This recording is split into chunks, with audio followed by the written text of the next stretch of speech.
হরে কৃষ্ণ। শ্রীল প্রভুপাদ কি জয়, শ্রী গুরু গৌরাঙ্গের জয় হোক। হরিনাম সংকীর্তন ইউটিউব চ্যানেলের পক্ষ থেকে আপনাদের সকলকে সুস্বাগতম। আপনারা যারা এই চ্যানেলটি প্রথমবার দেখছেন তারা অবশ্যই চ্যানেলটিকে সাবস্ক্রাইব করে বেল আইকনটি প্রেস করে দেবেন এবং ভিডিওটি ভালো লাগলে শেয়ার করবেন বেশি বেশি করে এবং লাইক ও কমেন্ট করবেন।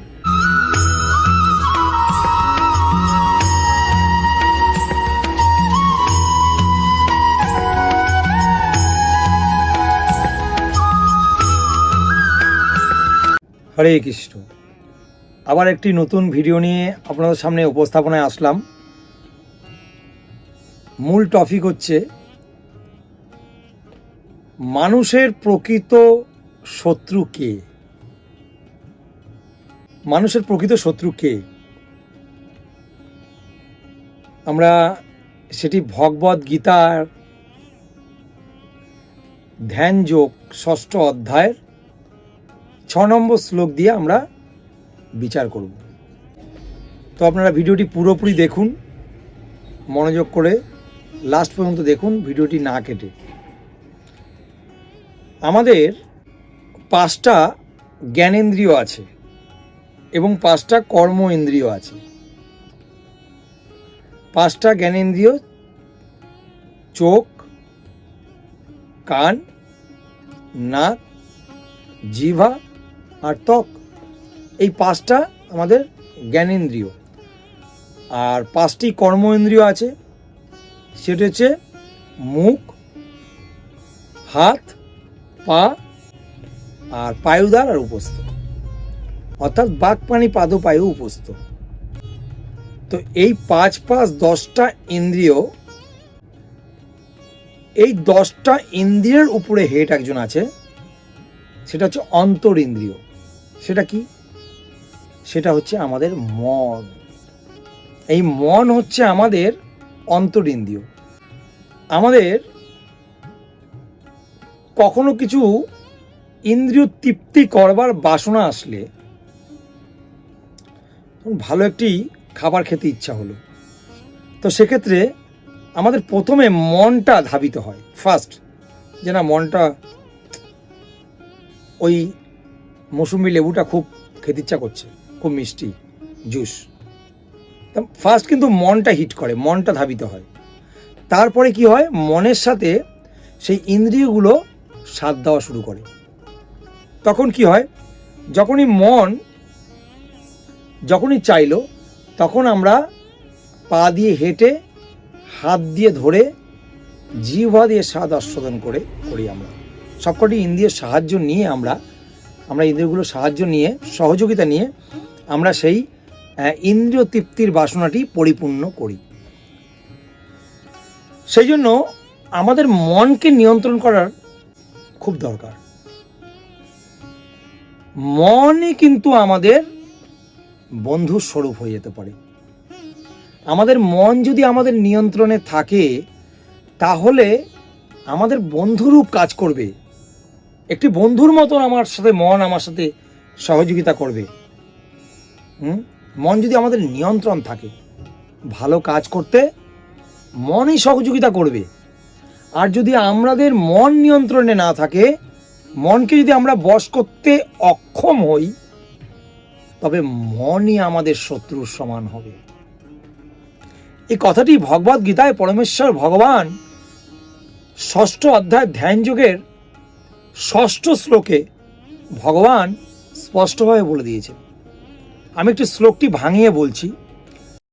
বন্ধু আত্মা আত্মন্যতস্য যেন আত্মা এব আত্মন্য জিতঃ অনাত্মন্ন তু শত্রুতে বর্তত্রে আত্মৈব শত্রুবৎ।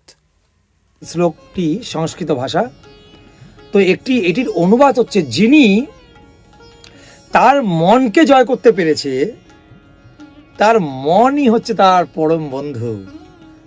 কিন্তু যিনি এই মনকে বশ করতে পারেনি, যিনি অক্ষম হয়েছে, তার মনই তার পরম শত্রু। এই কথাটি ভগবান অত্যন্ত সরলভাবে বুঝিয়ে দিলেন আমাদেরকে।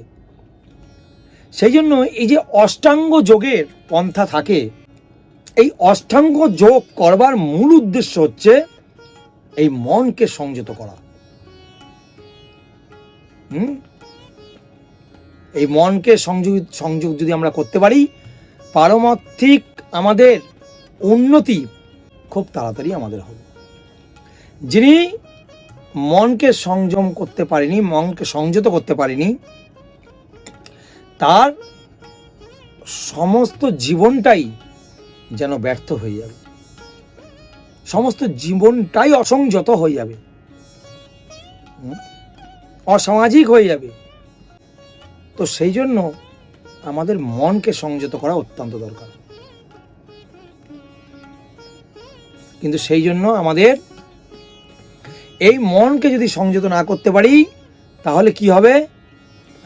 কাম, ক্রোধ, লোভ, মদ, মাৎসর্য, এই যে 6টা ষড়রিপুর মধ্যে আমরা ধাবিত হতে থাকব। তার ফলে আমাদের এই আধ্যাত্মিক জীবনে প্রগতি করা অসম্ভব হয়ে যাবে।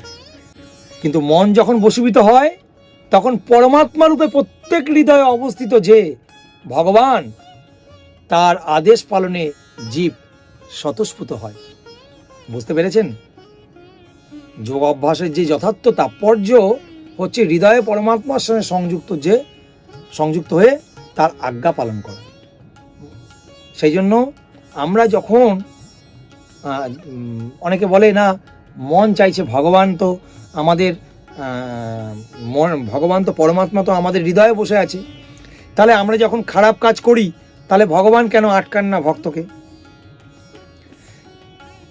মন, এই যে যখন আমরা কোনো কাজ করতে যাই, যদি কোনো কাজ, খারাপ কাজে আমরা যদি লিপ্ত হই, তাহলে প্রথম আমাদের মন ধাবিত হয়। মন কি করে? বুদ্ধির কাছে যায়। বুদ্ধি খারাপও হতে পারে, ভালো হতে পারে। তো বুদ্ধি তখন খারাপ বুদ্ধি কাজে লাগে। তারপরে সেই বুদ্ধি কি করে? জীবাত্মার কাছে চলে যায়। তখন জীবাত্মা বলে করেই ফেলি। কিন্তু কখনোই সেই জীবাত্মা, এই যে আরেকটি আত্মা রয়েছে পরমাত্মা, তাকে কখনোই জিজ্ঞাসা করে না যে আমি এটা করব কি করব না।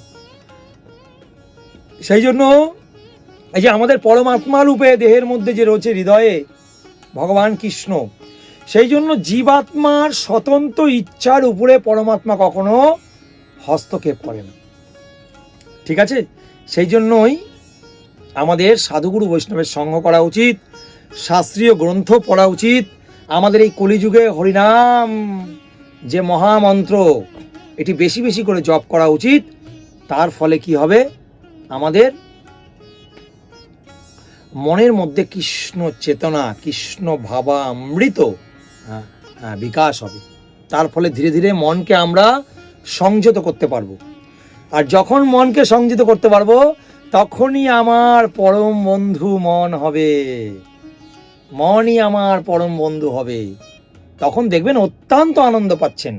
আর যখন আমরা ইন্দ্রিয়গুলোকে বশীভূত করতে পারবো না, তখন কি হবে? মনই হচ্ছে পরম শত্রু হয়ে যাবে। আর তখন বিভিন্ন অসামাজিক কাজে মানুষ লিপ্ত হয়, তারপরেই পাপ কাজ করে ফেলে মানুষ।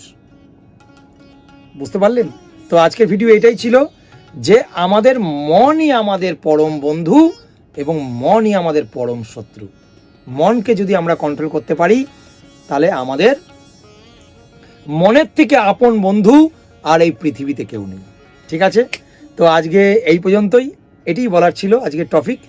তো আপনারা যারা চ্যানেলটি দেখছেন নতুন, তারা অবশ্যই সাবস্ক্রাইব করে দেবেন আর বেল আইকনটি প্রেস করে দেবেন। কেননা বেল আইকনটি প্রেস করলে কি হবে? তাহলে নোটিফিকেশনটা সবার কাছে, আপনার কাছে সর্বপ্রথমে পৌঁছাবে যখনই আমরা ভিডিও এই চ্যানেলে আপলোড করব। আর আপনাদের ভিডিওটি ভালো লাগলে শেয়ার করবেন বেশি বেশি করে, যেটা করে থাকেন আপনারা। ঠিক আছে? আজকে এই পর্যন্ত। শিল প্রভুপাদ কি জয়। গৌর প্রেমানন্দের হরি হরি বল। হরে কৃষ্ণ কৃষ্ণ কৃষ্ণ হরে হরে, হরে রাম রাম রাম হরে হরে। আপনারা সর্বক্ষণ কৃষ্ণ ভাবনাময় হয়ে থাকুন, এবং আপনারা সুস্থ থাকুন, সর্বক্ষণ কৃষ্ণ চেতনায় থাকুন। এটি আমাদের অন্তিম আদেশ বা অনুরোধ বলতে পারেন। ঠিক আছে? হরে কৃষ্ণ।